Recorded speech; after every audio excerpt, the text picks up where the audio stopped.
ग्रहण काल में कभी भी बाहर नहीं निकलना चाहिए, सूतक काल में भोजन आदि नहीं करना चाहिए। उमाकांतानंद जी ने बहुत अच्छी बात कही कि उससे जठराग्नि जो है कमजोर हो जाती है, ग्रहण काल में आपके लिए हानिकारक हो जाते हैं। राजकुमार जी, आप बोल रहे हैं कि आप कुछ खाइए मत, गौहर रजा साहब कुछ खाते हुए ये जताने की कोशिश कर रहे हैं कि खाना एक सामान्य प्रक्रिया है।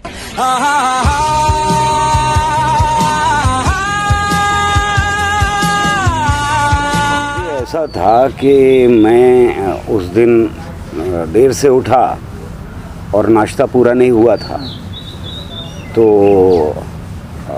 टाइम हो गया टेलीकास्ट का, तो मैं अपना नाश्ता लेके वहीं चला गया था और ये सोच रहा था कि भाई ये जब ब्रेक होंगे बीच में 2 घंटे 2.5 घंटे बैठना है और बात करनी है सूर्य ग्रहण के बारे में, बच्चों को समझाना है, देश के लोगों को समझाना है। वहाँ पर वो जो अच्छी जी मौजूद थे वो बार बार यही कह रहे थे कि ये मत खाओ, ये मत करना, बाहर मत निकलना, देखना मत, ये वगैरह वगैरह जो भ्रांतियाँ हैं सारी फैलाने की कोशिश उनकी पूरी थी। तो मेरे पास और कोई चारा ही नहीं बचा कि मैं उठा करके वहीं प्लेट से जो नाश्ता रखा हुआ है बाकी बचा हुआ वो खा लूँ, क्योंकि ये जो दुकानें चल रही हैं और ख़ास तौर से 80 के दशक के बाद से ये देश भर में फैक्ट्रियाँ बन गई हैं, करोड़ों करोड़ रुपया, हज़ारों करोड़ रुपया जमा हो रहा है, इकट्ठा किया जा रहा है, प्रॉपर्टीज़ इकट्ठी की जा रही हैं। और ख़ाली वही नहीं, वो बलात्कार के अड्डे बन गए हैं, वो अड्डे बन गए हैं आर्म्स रखने के। जो पिछला बाबा था जो जेल गया बलात्कार के जुर्म में, उसके यहाँ से तो असलहा निकला है, उसके यहाँ से तो AK-47 बताते हैं लोग, आर्मी को आना पड़ा निकालने के लिए। तो ये देश के लिए बहुत ख़तरनाक मैं मानता हूँ इन लोगों को। और हमारे देश का संविधान बहुत साफ तरीके से ये कह रहा है, उसकी रूह में शामिल है साइंटिफिक वैज्ञानिक दृष्टिकोण, उसके ऊपर लगातार हमला होते हुए देखना, और ख़ास तौर से नेशनल टेलीविज़न चैनल्स जिनको हम कहते हैं, जिनकी TRP बहुत हाई है, वहाँ पर इन लोगों की मौजूदगी यही दर्शाती है कि देश किस दिशा में ले जाने की कोशिश की जा रही है। और जाहिर है कि हर वैज्ञानिक का ये दायित्व है, ये फ़र्ज़ बन जाता है कि आगे आने वाली नस्लों को ये बता सकें कि किसी भी देश के लिए, हमें मालूम है पाकिस्तान में क्या हुआ, हमें मालूम है बांग्लादेश में क्या हुआ, हमें मालूम है कि नेपाल में क्या हो रहा है, या हमको मालूम है कि म्यांमार और जगहों पे क्या हुआ है। धर्म को बहुत आसानी से इस्तेमाल कर लिया जाता है अंधविश्वास फैलाने के लिए, अंधविश्वास का बहुत आसानी से गठजोड़ हो जाता है राजनीति के साथ, और ये राजनीति जो है वो मुल्क को तबाही की तरफ ले जाती है।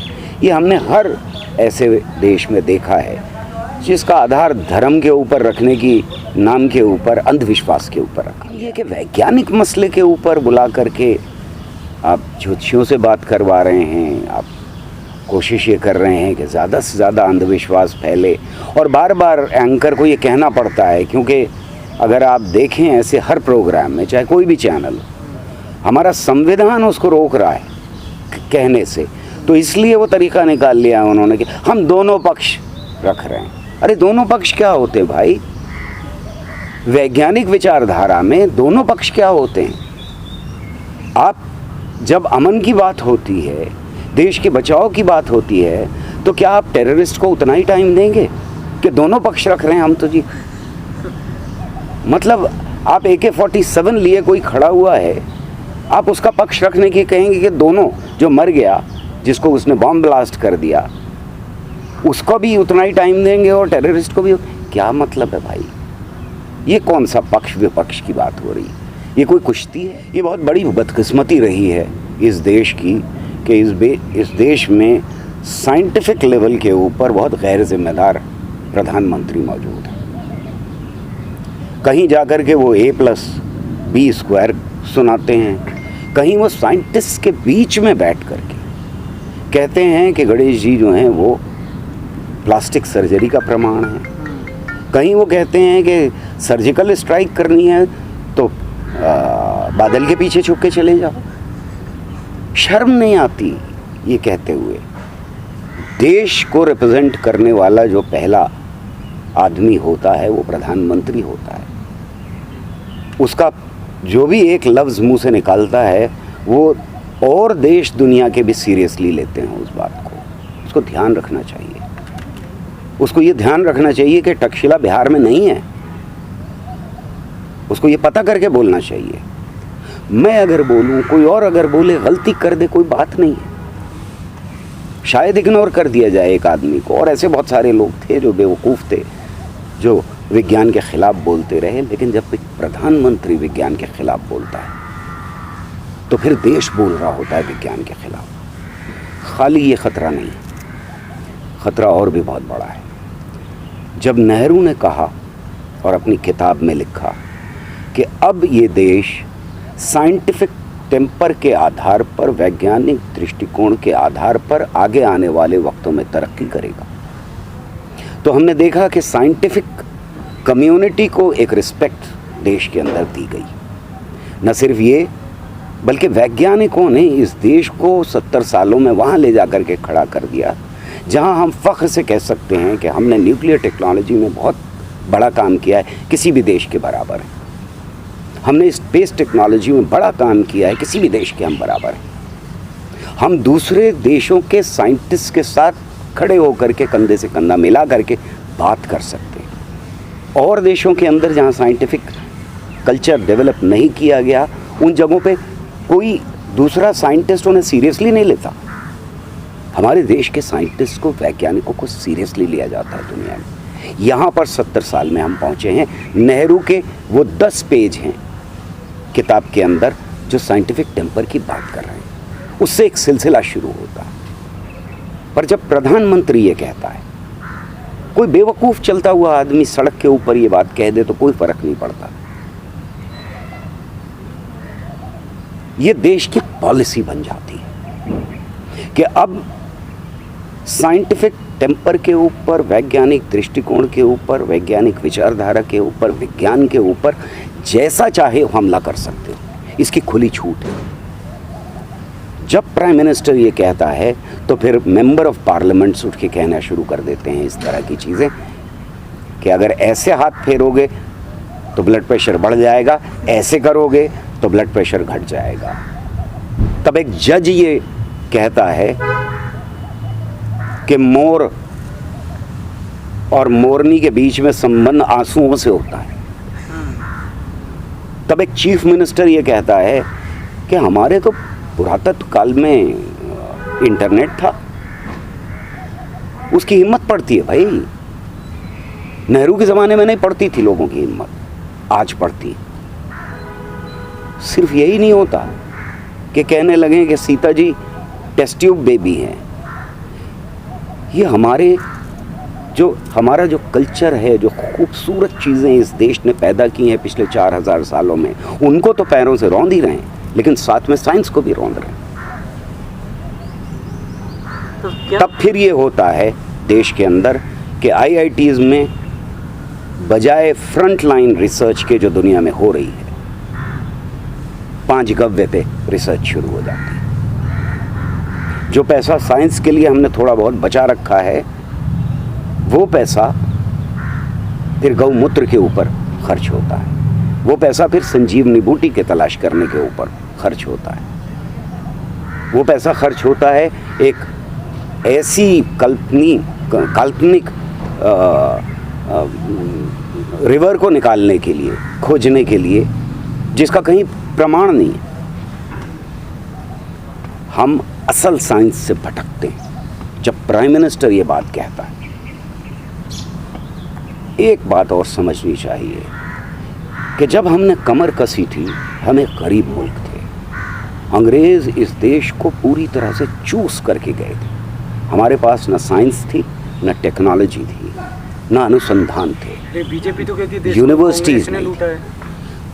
हमें ये मालूम है कि कांग्रेस और बीजेपी के बहस में ना पड़ के ये समझने की कोशिश करनी चाहिए कि उस वक्त न देश के अंदर ज़्यादा यूनिवर्सिटीज़ थी, ना अनुसंधान थे, न साइंस थी। और तब भी हमने एक नोबेल लॉरिएट पैदा किया था। हम गरीब देश से, हमने कमर कसी थी, भुखमरी थी इस देश के अंदर। लंबी लंबी लाइनें लगती थी राशन की दुकान के ऊपर। मिडिल क्लास के लोग जो अपने को कहते थे, वो खड़े होते थे, कुछ किलो अनाज लेने के लिए। ये था हमारा देश। 70 साल में साइंस के बलबूते के ऊपर हमने यहाँ पहुँचा दिया कि हमारा दुनिया में एक मुकाम कायम हो गया।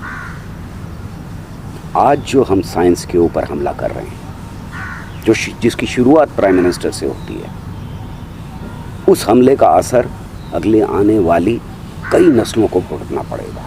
शायद हम 70 साल तक भुगतें, अगर बेहतर गवर्नमेंट्स आ गई तब भी यह असर चलता रहेगा। एक बार साइंस में पीछे होने का मतलब होता है कि कम से कम 1 सदी के लिए हम पीछे हो जाएं। साइंस के बिना विश्व गुरु तो क्या, गुरु भी नहीं बन सकते। आज ये ख्वाब दिखाते रहना बंद करना चाहिए, कुछ करने की कोशिश करना चाहिए। 6 साल के अंदर साइंस के ऊपर बजट घटा है। सैकड़ों प्रोजेक्ट साइंस के बंद हो गए इस बीच में। कितने ही साइंटिस्ट ये देश छोड़ करके चले गए इस बीच में। ब्रेन ड्रेन हुआ है। जो यंग लोग थे उन्होंने साइंस छोड़ करके जाने क्या कुछ करना शुरू कर दिया है। वो टीम्स ख़त्म हो गई हैं, चाहे वो CSIR हो, चाहे वो DRD हो, चाहे वो एटॉमिक एनर्जी कमीशन हो, इंक्लूडिंग इसरो से लोग छोड़ करके गए। ये किया है इस सरकार ने। मेरा ख्याल ये है कि दुनिया हंसती है हमारे ऊपर जब हमारा प्राइम मिनिस्टर, हमारा प्रधानमंत्री ऐसी कोई बात कहता है। और ये मैं समझता हूँ कि देश को बदनाम करने वाली बात है। ऐसी कोई भी गैर जिम्मेदारी की बात करना पूरे देश को बदनाम करना है, हमारी सभ्यता को बदनाम करना है। हमने साइंस के अंदर पहले भी बहुत बड़े बड़े काम किए हैं, हमने दुनिया को ज़ीरो दिया है। हमें मालूम है कि हमारे यहाँ का एक बड़ा साइंटिस्ट था आर्यभट्ट, जिसने पहली बार ये कहा कि शायद ज़मीन घूमती है। उसका मजाक तब भी उड़ाया गया था और आज भी इसी तरह से साइंस का मजाक उड़ाया जा रहा है। 90 साल तक अगर आप ये कहते रहें कि इस देश का आधार ये वाला कॉन्स्टिट्यूशन जो हमारा खूबसूरत दुनिया का जाना माना कॉन्स्टिट्यूशन है वो ना हो करके मनुस्मृति को होना चाहिए, तो फिर यही लॉजिकल रास्ता है जो ऐसी सरकार पकड़ेगी। ये वही लोग हैं जिन्होंने झंडा जलाया था, ये वही लोग हैं जिन्होंने कॉन्स्टिट्यूशन जलाया था, ये वही लोग हैं जो किसी भी सूरत से मॉडर्न साइंस को मानने के लिए तैयार नहीं है। इनका एक MHRD मिनिस्टर कह रहा है कि मुझे क्योंकि डार्विनिज्म में यकीन नहीं है इसलिए किताबों से डार्विनिज्म को हटा देना चाहिए। अगर ये मिनिस्टर किसी देश का कहने लगे तो वो फिर पाकिस्तान से अलग नहीं है। पाकिस्तान में भी डार्विनिज्म नहीं पढ़ाया जाता क्योंकि वो इस्लामिक देश है। हमारा देश तो सेक्युलर देश था, हमारे देश में तो डार्विनिज्म पढ़ाया ही जाना चाहिए। ये बहुत अच्छा हुआ कि उनको हटा दिया गया क्योंकि दुनिया में उन्होंने हमको बदनाम करके छोड़ दिया था। ये गैर जिम्मेदारी की चीज़ें देश को बहुत बुरे रास्ते पर ले जाएंगी। लेकिन एक बात सोच लेनी चाहिए और वो ये है कि कोरोना के दौरान इस देश की आम जनता ने पूरी तरह से अंधविश्वासों को नकारा है। जब एक मिनिस्टर ये कहता है कि डार्विनिज्म नहीं पढ़ाना चाहिए तो वो ये कह रहा है कि मैं जनता को डार्विनिज्म नहीं पढ़ने दूंगा, वो अंधविश्वास में ज़िंदा रहे। मैं अपने बच्चों को ऑक्सफोर्ड भेजूंगा, मैं उनको डार्विनिज्म भी पढ़ाऊंगा, मैं उनको सब कुछ पढ़ाऊंगा क्योंकि ऑक्सफोर्ड में, कैम्ब्रिज में, बर्कले में, इन जगहों के ऊपर तो सब कुछ पढ़ाया जाता है। तो भाग भाग के ये अपने बच्चों को वहाँ भेजते हैं। ये चीज़ पाकिस्तान में बहुत साफ तरीके से दिखाई दी कि जिनको आतंकवादी बनाना था उनको देश के सबसे गले सड़े ढांचे के अंदर एजुकेशन दी गई और अपने बच्चों को मिडिल क्लास और अपर मिडिल क्लास ने बाहर भेज करके ही तालीम दी। जो मुल्क का हाल हुआ है वो इसी वजह से। डार्विनिज्म हो, न्यूटोनियन फिज़िक्स हो, आज जो कुछ हम ब्रह्मांड के बारे में जानते हैं वो हो, ये इनमें से हर चीज़ से ख़तरा है क्योंकि अगर सवाल पूछने की ताकत आ गई लोगों में, अगर उनको साइंटिफिक सोच आ गई तो फिर वो ये भी सवाल करेंगे कि प्रधानमंत्री ऐसा क्यों है। तो फिर ये भी सवाल करेंगे कि एक ऐसा आदमी चीफ मिनिस्टर जिसने 2002 के दंगों के ऊपर प्रेजाइड किया था वो देश का प्रधानमंत्री क्यों बन गया। वो ये भी सवाल उठाएंगे कि आज मजदूर किसान को जिस हाल में रखा है हमने देश के अंदर, वो क्यों रखा है। आज वो ये भी सवाल उठाएंगे कि जब आफत पड़ी है देश के ऊपर, जब नॉर्मल था, तो इसी गरीब आदमी को जो गांव से आया था आप इस्तेमाल कर रहे थे अपने प्रॉफिट्स के लिए। अंबानी और अडानी की फैक्ट्री चला रहा था ये। जिस दिन बंद हुआ उस दिन इन लोगों ने अपनी दौलत निकाल करके उसकी मदद करने के बजाय उससे कहा हमारी कोई जिम्मेदारी नहीं है, जाओ अपने गांव लौट जाओ, अगर खाने को मिले तो ज़िंदा रहना, वरना मर जाओ हमारी तरफ से, हमारी कोई जिम्मेदारी नहीं है। जब तक प्रॉफिट बना सकते थे उसकी हड्डियां और खून और पसीना चूस करके, ये सवाल उठेंगे ना। डार्विनिज्म ये कह रहा है ना कि ऊंची जात कुछ नहीं है और नीची जात कुछ नहीं है, ये तो चला ही रहे हैं इसके ऊपर देश को, बंटवारे करके ही तो चला रहे हैं। धर्म का बंटवारा, जात का बंटवारा, ज़बान का बंटवारा, यही बंटवारे करके तो वोट लिया जा रहा है। जब डार्विनिज्म होगा, जब ये मालूम होगा लोगों को कि आधार जो है इस दुनिया के चलने का वो न्यूटोनियन फिजिक्स है, फर्क आएगा लोगों की सोच में।